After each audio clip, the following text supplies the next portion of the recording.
इस मूवी के स्टार्ट में हमें लंदन सिटी को दिखाया जाता है, जहां हर कोई चाइनीज न्यू ईयर सेलिब्रेट कर रहा था, जिनमें से ज्यादातर लोग चाइनीज कम्युनिटी के थे। जिसके बाद हम एक आदमी को देखते हैं जिसका नाम शुआन था और वो चाइना टाउन में एक घर में रहता था। यहाँ हम शुआन के बेस्ट फ्रेंड ली को भी देखते हैं, जो कि अपने साथ बहुत से गिफ्ट बॉक्सेस लाया था और उनको उठाने के लिए शुआन उसकी हेल्प करता है। और जब वो घर के अंदर आते हैं तो शुआन का बेटा ली को वेलकम करता है, क्योंकि वो शुआन के बेटे का गॉड फादर भी था।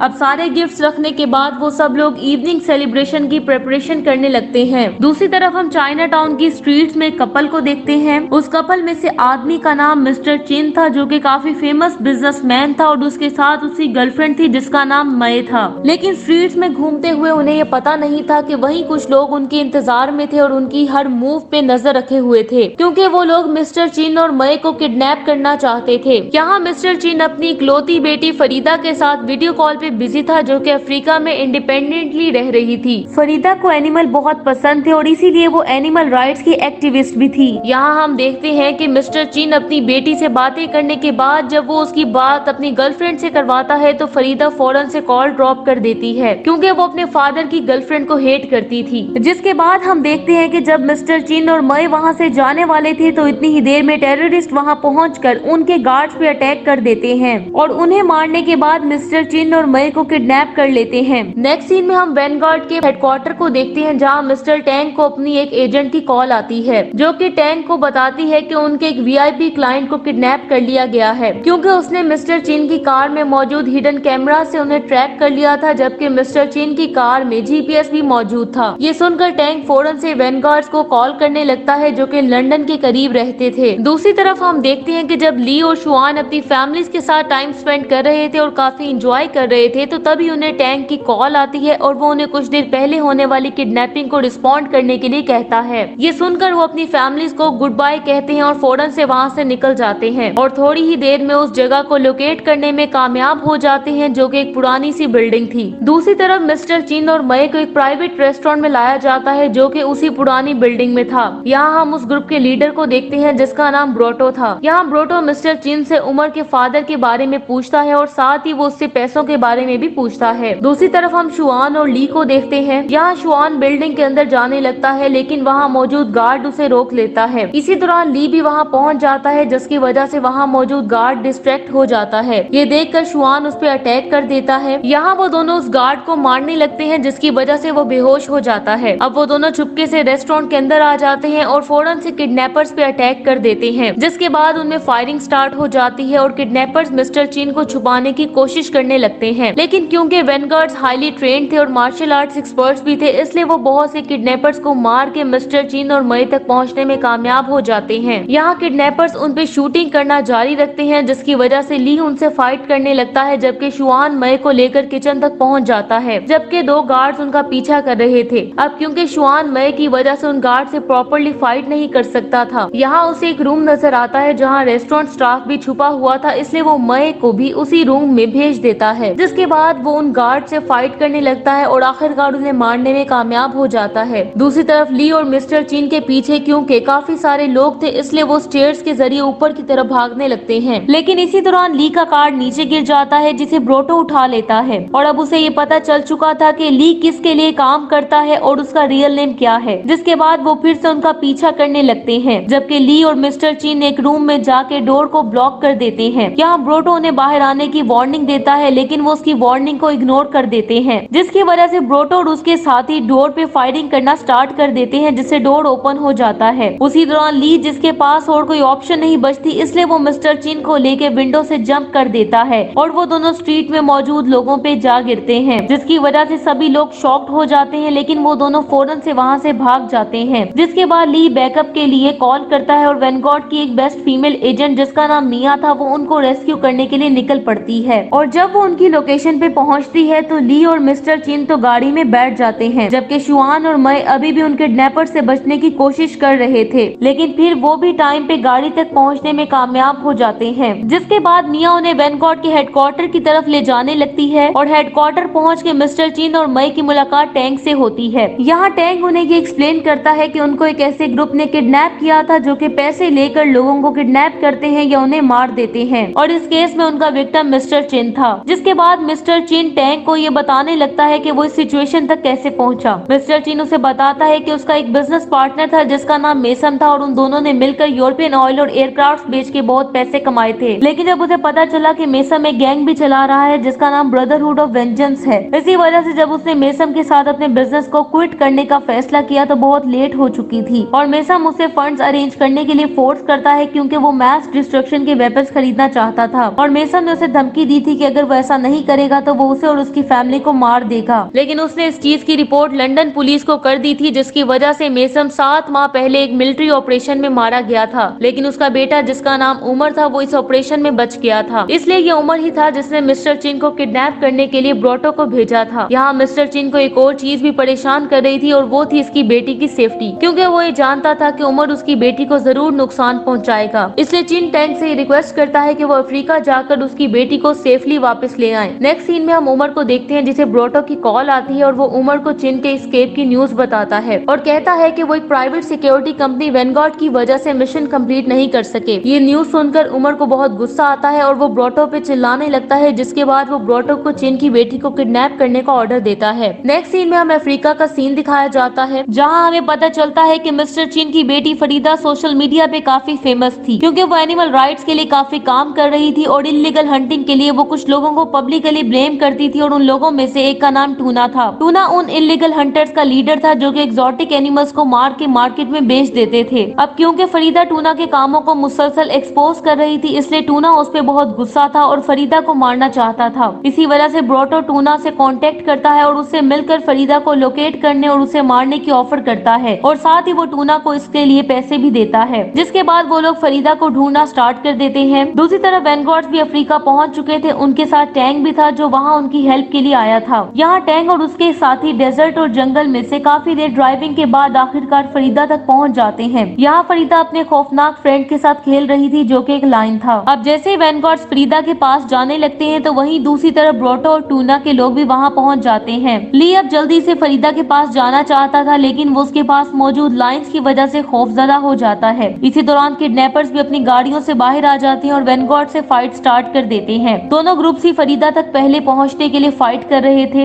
इसलिए किडनैपर मुसलसल शूटिंग कर रहे थे जबकि वैनगार्ड शूटिंग के साथ साथ अपनी स्पेशल मार्शल आर्ट स्किल्स भी दिखा रहे थे। जबकि इसी दौरान लायन भी किडनैपर्स पे अटैक कर देता है जिसकी वजह से वैनगार्ड्स को मौका मिलता है और वो फरीदा तक पहुंचने में कामयाब हो जाते हैं और उसे गाड़ी में बिठाकर बड़ी तेजी से वहां से निकल जाते हैं। जबकि लायन के अटैक से बच जाने वाले किडनैपर्स उनका पीछा करने लगते हैं। अब इस सब के दौरान वैनगार्ड्स अलग अलग हो चुके थे, जिनमें से टैंग, मिया और उनके कुछ साथी एक गाड़ी में थे जबकि ली फरीदा के साथ उसकी गाड़ी में था। थोड़ी दूर जाके फरीदा की गाड़ी रिवर में गिर जाती है लेकिन उसमें बोट मोड मौजूद था इसलिए वो पानी में भी चलने लगती है, जिसकी वजह से टूना के आदमी उसका पीछा नहीं कर सकते थे। यहाँ ली फरीदा से कंप्लेन करता है क्योंकि कुछ देर पहले होने वाली फाइट के दौरान उसने एक्सीडेंटली ली को शूट कर दिया था। यहाँ फरीदा उसे बताती है कि स्लीपिंग एंटीडोट है जो कि वो अक्सर एलिफेंट्स के लिए यूज करती है। अब जब वो ली को एक्सप्लेन करने की कोशिश कर रही थी इसी दौरान ली उसकी बाहों में ही बेहोश हो जाता है। दूसरी तरफ टैंग और उसकी टीम सेफ जगह पे तो पहुंच जाती है लेकिन वो लोग ली और फरीदा को ट्रैक नहीं कर पा रहे थे, इसलिए टैंग हेडक्वार्टर कॉल करता है ताकि वो ली और फरीदा को लोकेट कर सके और जब उसे उनकी लोकेशन का पता चलता है तो वो फौरन वहाँ जाने लगता है। लेकिन मिया टैंग को उसे भी साथ ले जाने के लिए कहती है क्योंकि जंगल में अकेला फिरना खतरनाक हो सकता था। टैंग इस बात के लिए मान जाता है और वो अपने एक साथी को वहीं छोड़ के जंगल में चले जाते हैं। नेक्स्ट सीन में हम देखते हैं कि मिया और टैंग को जंगल में घूमते हुए काफी देर हो चुकी थी लेकिन वो अभी भी ली और फरीदा को ट्रैक नहीं कर पाए थे क्योंकि उन्हें ये पता नहीं था कि फरीदा का घर ट्री के ऊपर था जहाँ फरीदा ली को, जो कि बेहोश था, अकेले ही ले आई थी। वो दोनों रात एक साथ स्पेंड करते हैं। नेक्स्ट डे जब ली को होश आता है तो वो ये देख के हैरान हो जाता है कि वो जंगल के दरमियान में ट्री के ऊपर एक नेस्ट जैसे घर में था जहाँ से माउंटेन के दरमियान सनराइज का सीन बहुत ही ब्यूटीफुल दिखाई दे रहा था। ली देखता है कि फरीदा अभी तक सो रही थी इसलिए वो फरीदा की टेलीस्कोप से आसपास के सीन को एंजॉय करने लगता है। थोड़ी देर में फरीदा की आंख भी खुल जाती है जिसके बाद हम देखते हैं कि उन्हें टेलीस्कोप से कुछ कार्स उनकी तरफ आती हुई दिखाई देती हैं। यहाँ हमें पता चलता है कि वो ब्रोटो और टूना के लोग थे और अब उनके साथ कुछ वाइल्ड एनिमल्स भी थे जिन्हें देखकर फरीदा और ली फौरन से नीचे आते हैं और वहाँ से भाग जाते हैं। दूसरी तरफ टैंग और मिया ने भी कार्स को वहाँ आते हुए देख लिया था इसलिए अब वो लोग फरीदा के नेस्ट की तरफ बढ़ रहे थे तो मिया और टैंग उन पे अटैक कर देते हैं। यहाँ टैंग अपनी इलेक्ट्रिक स्टिक से बहुत से लोगों को इलेक्ट्रिक शॉक देके नीचे गिरा देता है जिसके बाद वो जल्दी से फरीदा और ली को प्रोटेक्ट करने के लिए उनके पास जाने लगते हैं और उनकी गाड़ी में बैठकर वहाँ से निकल जाते हैं। रास्ते में वो लोग फिर से पानी में से गुजरते हैं, लेकिन वो ये देख के शॉक्ड हो जाते हैं कि इस बार किडनैपर्स जेट स्कीज पे उनका पीछा कर रहे थे और थोड़ी ही देर में जब किडनैपर्स उन तक पहुँचते हैं तो उनके दरमियान फाइट स्टार्ट हो जाती है। यहाँ टैंग और मिया तो उन किडनैपर से एक बोट भी छीनने में कामयाब हो गए थे, लेकिन दूसरी तरफ जब ली फाइटिंग की वजह से डिस्ट्रैक्ट हो जाता है तो ब्रोटो फरीदा को पकड़ने में कामयाब हो जाता है, लेकिन फिर ली फाइटिंग करते हुए फरीदा को छुड़वाने में कामयाब हो जाता है। और अब जब वो सब एक ही बोट पे होते हैं तो एक आदमी ली पे पीछे से एक पत्थर से अटैक कर देता है, जिसकी वजह से ली बेहोश हो जाता है। दूसरी तरफ मिया जो कि रिवर में गिर गई थी और डूबने लगी थी, टैंग एक जेट स्की पे उसे बचाने के लिए जाता है और वाटरफॉल के करीब पहुंचकर उसे बचाने में कामयाब हो जाता है, लेकिन इसी दौरान टूना और उसके आदमी वाटरफॉल से नीचे गिर जाते हैं। लेकिन अब उन्हें ली और फरीदा कहीं नजर नहीं आते, जिसके बाद हम देखते हैं कि वेनगॉर्ड्स का हेलीकॉप्टर टैंग और मिया को रेस्क्यू कर लेता है। नेक्स्ट सीन में हम वेनगॉर्ड्स के हेडक्वार्टर का सीन देखते हैं, जहां टैंग एक वीडियो देख रहा था जो कि फरीदा को सक्सेसफुली किडनैप करने के बाद उमर के गैंग ने उन्हें भेजी थी और वो उन्हें धमकी देते हैं कि अगर मिस्टर चीन उन्हें पैसे नहीं देगा तो वो ली और फरीदा को मार देंगे। नेक्स्ट सीन में हम देखते हैं कि टैंग शुआन को अपने दोस्त को बचाने के मिशन पे जाने के लिए कहता है, जिसके लिए शुआन फौरन मान जाता है। जिसके बाद यहाँ हेडक्वार्टर में इस मिशन की प्रिपरेशन होने लगती है और हम यहाँ बहुत से हाई टेक एम्यूनिशन और मैसिव इक्विपमेंट भी देख पाते हैं।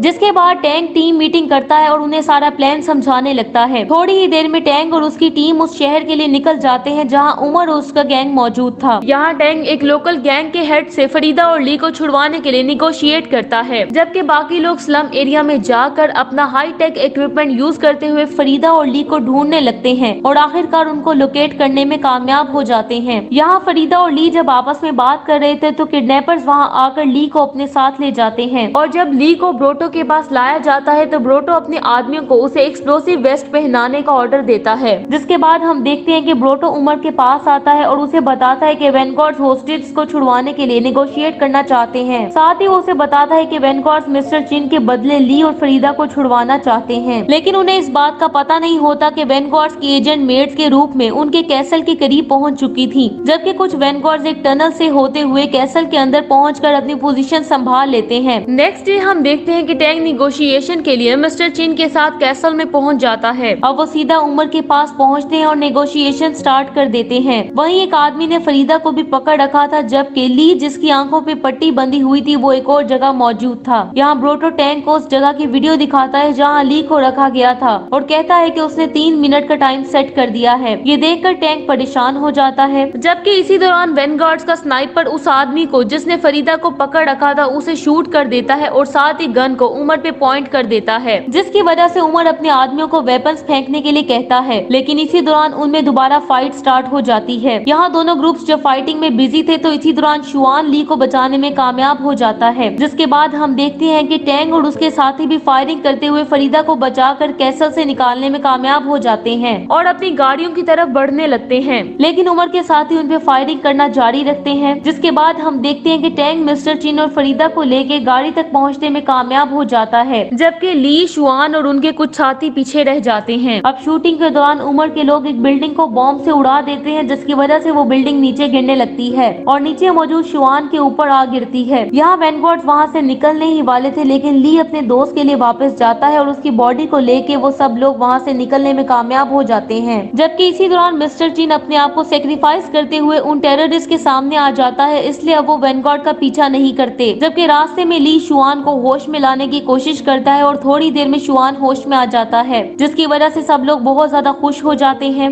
इसके बाद वेनगार्ड दुबई में अपने हेडक्वार्टर पहुंच जाते हैं। यहाँ टैंक दुबई पुलिस के साथ मिलकर अपना नेक्स्ट प्लान फाइनल करने लगता है और अब वो उमर को एग्जीक्यूट करने के लिए उसके बारे में सारी इंफॉर्मेशन जमा करने लगते हैं। दूसरी तरफ हम देखते हैं कि उमर मिस्टर चिन को लेकर एक बोट के जरिए दुबई में एंटर हो जाता है और जब वो दुबई लैंड करते हैं तो वहाँ मौजूद उमर के साथी उनको वेलकम करते हैं और अपने साथ एक जगह पे ले जाते हैं और एक ऐसी जगह पे पहुँचते हैं जहाँ मिस्टर चिन की बहुत सी एक्सपेंसिव कार्स मौजूद थी। और जब मिस्टर चिन उस रूम की सीक्रेट डोर को ओपन करता है जहाँ उसकी बहुत सी गोल्डन कार्स मौजूद थी, तो उमर अपने साथियों को सारी कार्स लेकर मिस्टर चिन को मारने का ऑर्डर देता है, लेकिन उन्हें ये पता नहीं होता कि वेनगार्ड्स और पुलिस भी वहाँ पहुँच चुके थे। यहाँ उनमें फाइट स्टार्ट हो जाती है, लेकिन उमर और उसके साथी फिर भी उन सारी गाड़ियों को लेकर वहाँ से बच निकलने में कामयाब हो जाते हैं। जिसके बाद पुलिस और वेनगार्ड्स उनका पीछा करने लगते हैं और यहाँ हमें बहुत ज्यादा शूटिंग देखने को मिलती है, जिसकी वजह से बहुत सी गाड़ियाँ क्रैश भी हो जाती हैं। जिसके बाद उमर और उसके साथी गाड़ियों से निकलकर एक माल में पहुंच जाते हैं, जहाँ वैनगार्ड्स भी उनका पीछा कर रहे थे। यहाँ उन दोनों ग्रुप्स में जबरदस्त फाइट होने लगती है और आखिरकार टैंक उमर को उठा के एक पूल में फेंक देता है, जहाँ मौजूद बड़ी बड़ी शार्क्स उसे खा जाती हैं। और इस तरह वैनगार्ड्स अपने क्लाइंट मिस्टर चीन और उनकी बेटी को बचाने में कामयाब हो जाते हैं। अब मूवी के लास्ट सीन में हम देखते हैं कि मिस्टर चीन इस विक्ट्री को सेलिब्रेट करने के लिए वैनगार्ड्स की पूरी टीम को इनवाइट करता है।